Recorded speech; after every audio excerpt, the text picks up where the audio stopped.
ஹைக்கிங்ல உங்களுக்கு ஹைக்கிங் எதனால இன்ட்ரெஸ்ட் தெரியல. ஆனா லைக் காட்டுல இன்ட்ரெஸ்ட். அது சின்ன வயசுல இருந்து காட்டுல இருந்துட்டேனா. ஆமாவா? மாடு மேய்க்க போவேன், லைக் மாடு ஓட்டி காட்டுக்கு போவேன். அதுக்கப்புறம் அந்த பிகேபி டைம்லாம் வீட்டிலேயே இல்லை. பிகேபி டைம்லாம் 4x4 கோவில் காட்டுக்குள்ள போயிட்டு 3 நாள் 4 நாள் தங்கிட்டு வருவோம். ஓ, அதனால ஹைக்கிங் காடு இன்ட்ரெஸ்ட்.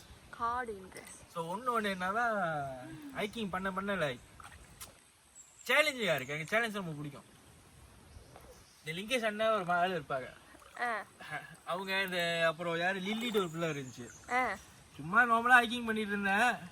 G7 இன்ட்ரடியூஸ் பண்ணாங்க. என்கிட்ட போயிட்டு G7 டஃப் ஏற முடியாதா? ஏறி காட்டுறேன். ஹைக்கிங் ஸ்டார்ட் பண்ணி 6 மாசத்துல முடிச்சிட்டேன். G7 super. அதுக்கு மேல போயிட்டு இருக்கேன். இப்போ என்ன போறீங்க? அதான் அடுத்த 7ஆம் தேதி 2ஆம் மாசம் சிம்லாஞ்சு மலேசியால 2வது உயரமான மலை, 3வது உயரமான மலை, 4வது உயரமான மலை கொர்பு காயோங் யோங்பலா 21 hours முடிக்க போறோம் ஹைக் பண்ணி. கேமரா ஏறி உலகி தலை இறங்க போறோம். இப்போ எங்க இருக்கீங்க? இப்போ எங்க என்னோட ட்ரெயினிங் ஸ்பாட்ல. இதான் ஹோம் கார்டன் மாதிரி. ஒரு நாள் டெய்லி 2 வாட்டி ஏறி இறங்குறீங்க. டயர்டா இருக்குது உங்களுக்கு? டயர்டா இருக்குது. நல்லா இருக்கும். நீங்க வர்க் முடிஞ்சா வரீங்க. மெந்திலாம் வந்து லைக் நைட் வேலை முடிச்சுட்டு வந்துட்டு ஹைக்கிங் பண்ணிட்டு திருப்பி நைட் வேலைக்கு போயிடுவேன். இப்போ இது ஃபுல் டைம். என்ன ஃபுல் டைம் ஹைக்கிங்கா?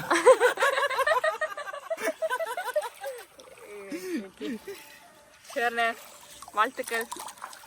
நீங்க 2 வார்த்தை சொல்லுங்க பண்ணனை பத்தி. இல்ல ஒரு வார்த்தை தான் அது. இன்னொரு வார்த்தை